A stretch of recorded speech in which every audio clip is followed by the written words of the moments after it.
जब कोई नहीं था तो सवाल पैदा होता है कि मनु पूजते किसको थे। इसका मतलब यह है कि मनु एक अल्लाह, मनु यानी आदम, एक ओम यानी एक अल्लाह को पूजते थे। दिल्ली के रामलीला मैदान में आज जमीयत उलेमाए हिंद के अधिवेशन के दौरान मंच पर उस वक्त बड़ा बवाल हो गया जब मौलाना अरशद मदनी के भाषण सुनकर जैन और कई दूसरे धर्मगुरु वहां से चले गए। दरअसल मदनी ने कहा कि मैंने धर्मगुरु से पूछा कि जब राम और शिव नहीं थे तब किसको पूजते थे मनु। उन्होंने कहा कि तुम्हारा सबसे पहला नबी मनु यानी आदम है, तुम्हारा पूर्वज हिंदू नहीं था, तुम्हारा पूर्वज मनु था यानी आदम था, अल्लाह और ओम एक है। मैंने बड़े बड़े धर्म गुरुओं से पूछा, जब कोई नहीं था, न श्री राम थे, न ब्रह्मा थे, न शिव थे, जब कोई नहीं था तो सवाल पैदा होता है कि मनु पूजते किसको थे। कोई कहता है कि शिव को पूजते थे, लेकिन उनके पास इल्म नहीं है। बहुत कम लोग ये बताते हैं कि मनु कुछ नहीं था दुनिया में, वो ओम को पूजते थे। मैंने कहा ओम कौन है? बहुत से लोगों ने कहा कि वो एक हवा है जिनका कोई रूप नहीं है, कोई रंग नहीं है, वो दुनिया में हर जगह है, हवा हर जगह है। उन्होंने आसमान बनाया, उन्होंने जमीन। मैंने कहा कि अरे बाबा, इन्हीं को तो हम अल्लाह कहते हैं, इन्हीं को तो तुम ईश्वर कहते हो, इसी को तो हम अल्लाह कहते हैं।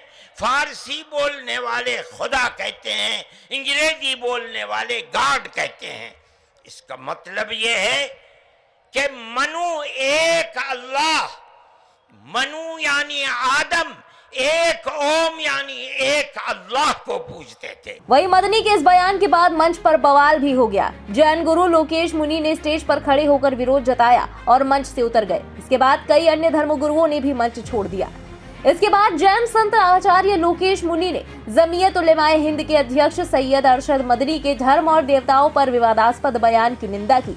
आचार्य लोकेश ने कहा कि मदनी के बयान को गंभीरता से नहीं लिया जाना चाहिए। हमारे परमात्म निकेतन के स्वामी चिदानंद जी ने प्यार मोहब्बत की बातें की, मैं जैन आचार्य लोकेश मुनि प्यार मोहब्बत की बातें की, हमारे गोस्वामी तुलसी जी महाराज ने प्यार मोहब्बत की बातें की, परमजीत सिंह चंदोक जी ने प्यार मोहब्बत की। अच्छा माहौल चल रहा था और उसके साथ जो सहारनपुर से आए हुए मदनी साहब का जो वक्तव्य आया, वो बिल्कुल उस वक्तव्य से कोई जोड़ने वाली बात नहीं है। और उन्होंने अपनी एक कहानी, हम तो ये कहते हैं हमको पैदा करने वाला हमारा माँ बाप है, हमारे माँ बाप ने हमको पैदा किया है, हमको भगवान महावीर या अल्लाह ने पैदा नहीं किया है, हम उनको उससे ऊपर मानते हैं। ये फालतू की बातें, उसने पैदा किया, अरे पैदा मेरे माँ बाप ने किया, और हम ये मानते हैं कि मेरे अच्छे कर्मों से सद्भाग्य का निर्माण होता है, खराब कर्मों से दुर्भाग्य का निर्माण होता है। हम इस फिलोसॉफी को मानते हैं। हमने सारी मुल्क को जोड़ने की बातें की।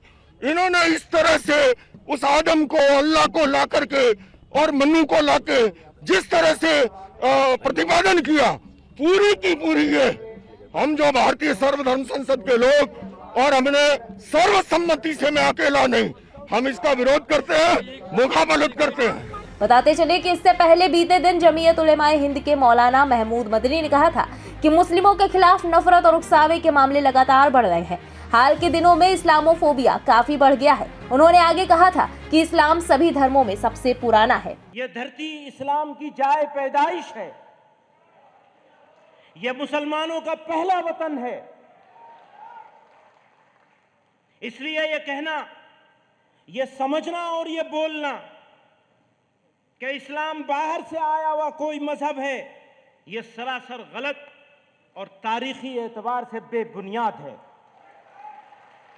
इस्लाम इसी मुल्क का मजहब है और सभी मजाहिब में, सारे धर्मों में, सारे रिलीजन में सबसे पुराना मजहब है, सबसे कदीम और पुराना भी है। इस्लाम के आखिरी पैगंबर हजरत मोहम्मद सल्लल्लाहु अलैहि वसल्लम इसी दीन को मुकम्मल करने के लिए तशरीफ लाए थे। इसलिए मैं वाज़ेह तौर से कहता हूं कि भारत हिंदी मुसलमानों के लिए वतनी और दीनी दोनों हैसियतों से सबसे अच्छी जगह है। गौरतलब है कि जमीयत उलेमाए हिंद के राष्ट्रीय अधिवेशन में कई प्रस्ताव पास किए गए। जमीयत के इस अधिवेशन में देश की अखंडता और एकता के साथ साथ मजहबी भाईचारे को मजबूत करने के लिए प्रस्ताव पास किया गया। वहीं यूनिफॉर्म सिविल कोड और हेट कैंपेन के खिलाफ भी बातें कही गई। वहीं अब जमीयत उलेमाए हिंद के राष्ट्रीय अधिवेशन के दौरान दिए गए ये बयान नया विवाद खड़ा करते नजर आ रहे हैं, जिस पर प्रतिक्रियाएं आनी भी शुरू हो गई हैं। ऐसे में देखना होगा कि आने वाले वक्त में ये मामला कितनी तूल पकड़ता है। फिलहाल इस खबर के बारे में आपका क्या कहना है, कमेंट सेक्शन में लिखकर जरूर बताएं। देश और दुनिया की बाकी बड़ी और अहम खबरों के लिए सब्सक्राइब करें इंडिया पब्लिक खबर के YouTube चैनल को और बेल आइकन दबाना बिल्कुल ना भूलें।